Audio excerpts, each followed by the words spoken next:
बिस्मिल्लाहिर्रहमानिर्रहीम। अल्हम्दुलिल्लाह असी 4 मशकां जिहड़ियां ने वो कर चुके हैं। अज असी मशक शुरू करांगे स्वाद अल्फसा दी, ताकि ये जारी हो सारी रहे सिलसिला। एक असी नमैश कराई दी आ बस सिलसिला ईद मिलादुन नबी, जिहड़ी कि 15वीं नमैश अल्हम्दुलिल्लाह हो रही है। 3 नवंबर ਨੂੰ ਉਹਦਾ ਇਫਤਤਾਹ ਹੋਏਗਾ। 6 ਨਵੰਬਰ ਨੂੰ ਉਹਦੀ ਤਕਸੀਮ ਅਸਨਾਦ ਦਾ ਪ੍ਰੋਗਰਾਮ ਹੋਏਗਾ ਤੇ ਪੂਰੇ ਪਾਕਿਸਤਾਨ 'ਚੋਂ ਆਰਟਿਸਟ ਜਿਹੜੇ ਆ ਨਾ ਜੀ ਉਹ ਆਪਣਾ ਕੈਲੀਗ੍ਰਾਫੀ ਬਣਾ ਕੇ ਭੇਜਦੇ ਨੇ, ਔਰ ਹਰ ਸਾਲ ਨਵੀਂ ਹੁੰਦੀ ਆ। ਤੇ ਉਹਦੇ ਵਿੱਚ ਇਹ ਹੈ ਕਿ ਤੁਸੀਂ ਵੀ ਆਓ, ਆਣ ਕੇ ਨਮਾਇਸ਼ ਦੇਖੋ, ਆਰਟਿਸਟਾਂ ਦੀ ਹੌਸਲਾ ਅਫਜ਼ਾਈ ਕਰੋ, ਔਰ ਇਨਸ਼ਾਅੱਲਾ रूह ਨੂੰ ਸਕੂਨ ਮਿਲੇਗੀ। ਤੇ ਅਲਹਮਦੁਲਿल्लाह बहुत अच्छा प्रोग्राम ਹੁੰਦਾ ਵਾ। शुक्रिया जी। बिस्मिल्लाहिर्रहमानिर्रहीम। ਅੱਜ ਸਾਡਾ ਸਬਕ ਹੈ ਜੀ ਸਬਕ ਨੰਬਰ 47। ਮਸ਼ਕ ਹੈ ਸਾਡੀ ਸਵਾਦ ਦੇ ਨਾਲ ਕਾਫ 2 ਨੁਕਤਿਆਂ ਵਾਲਾ। ਇਹ ਚੀਜ਼ ਜਿਹੜੀ ਹੈ ਅਸੀਂ ਇਹ ਕੋਨੇ ਨਾਲ ਹੀ ਬਣਨੀ ਹੈ। ਇਹ ਕਲਮ ਪੂਰੀ ਲਗਾਵਾਂਗੇ, ਥੋੜਾ ਜਿਹਾ ਉੱਪਰ ਜਾ ਕੇ ਫਿਰ ਅਸੀਂ ਇਹਨੂੰ ਇਹ ਗੁਲਾਈ ਦੇ ਨਾਲ ਅੱਗੇ ਥੋੜਾ ਜਿਹਾ ਲਿਜਾਵਾਂਗੇ, ਫਿਰ ਇਹਦਾ ਕਾਫ ਬਣਾਵਾਂਗੇ।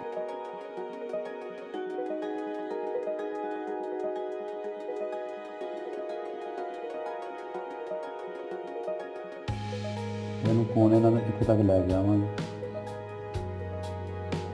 ਫਿਰ ਇਹਦਾ ਦਾਇਰਾ ਬਣੇਗਾ।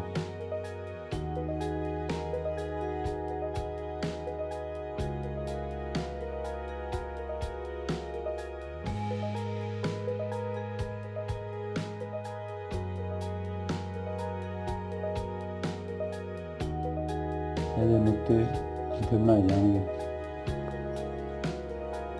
ਔਰ ਇਹਨੂੰ ਜਿਹੜਾ ਵਾ ਇਹਦੇ ਲੈਵਲ 'ਚ ਲੈ ਕੇ ਜਾਵਾਂਗੇ। ਔਰ ਇਹ ਜਿਹੜਾ ਹੁੰਦਾ ਇੱਥੋਂ 2 ਕੱਟ ਹੋਣਾ ਚਾਹੀਦਾ ਇਹਨੂੰ।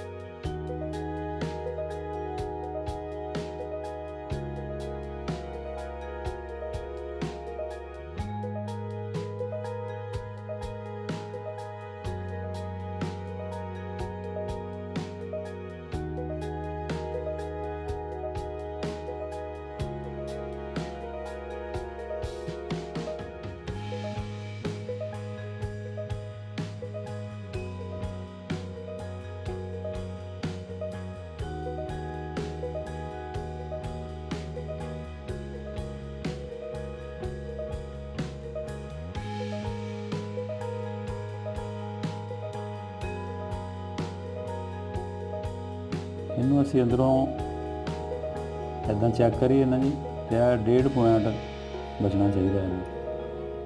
ਇੱਥੇ ਕਲਮ ਜਿਹੜੀ ਹੈ ਇਹ 30% ਲੱਗਣੀ ਚਾਹੀਦੀ ਹੈ ਇਹਦੀ ਮੋਟਾਈ ਜਿਹੜੀ ਹੈ।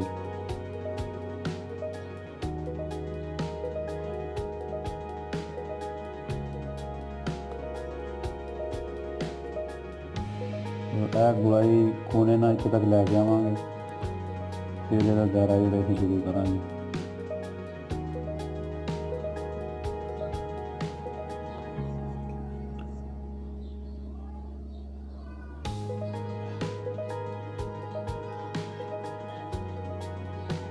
ਇਹ ਸੀ ਜੀ ਸਾਡਾ ਅੱਜ ਦਾ ਸਬਕ ਸਵਾਦ ਕਾਫ ਸਕ। ਇਹਦੇ ਨਾਲ ਹੁਣ ਦੂਸਰਾ ਕਾਫ ਬਣਾਵਾਂਗੇ।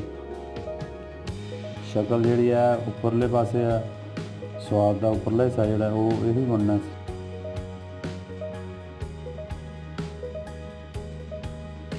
ਇੱਥੇ ਤੱਕ ਬਿਲਕੁਲ ਉਹ ਹੀ ਹੈ।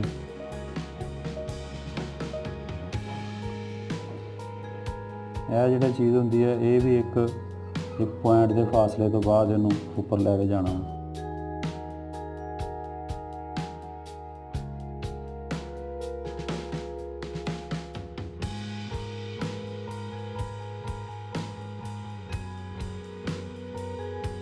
ਔਰ ਇਹਨੂੰ ਜਦੋਂ ਇੱਥੋਂ ਸ਼ੁਰੂ ਕਰਨਾ, ਕਿੱਥੋਂ ਕਲਮ ਸ਼ੁਰੂ ਕਰਨੀ ਹੈ, ਇਹਦੇ ਤੋਂ 2 ਪੁਆਇੰਟ ਦੇ ਫਾਸਲੇ ਤੋਂ ਇਹਨੂੰ ਇਹਦੇ ਵਿੱਚੋਂ ਕੱਢਣਾ।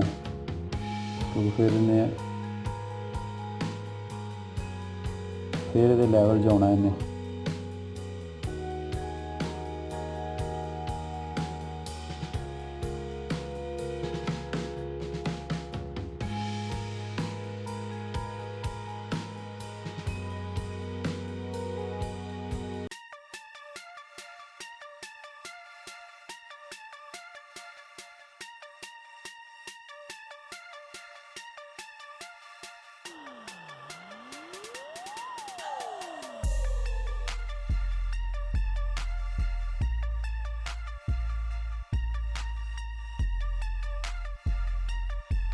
ਇਹ ਅਸੀਂ ਗੁਆਈ ਨਾਲ ਲਾਉਣਾ ਹੁੰਦਾ ਇਹਨੂੰ।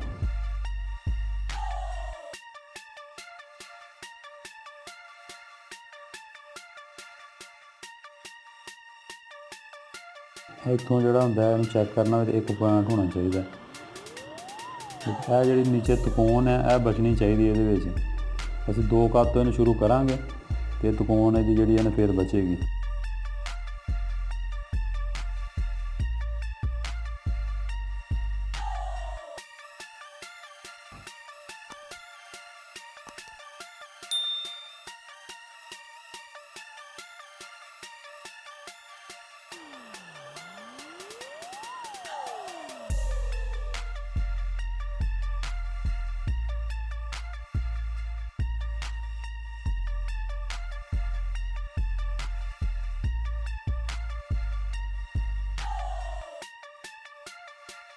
ਇਹ ਸੀ ਜੀ ਸਾਡਾ ਅੱਜ ਦਾ ਸਬਕ, ਸਵਾਦ ਕਾਫ ਨੁਕਤਿਆਂ ਵਾਲਾ ਔਰ ਸਵਾਦ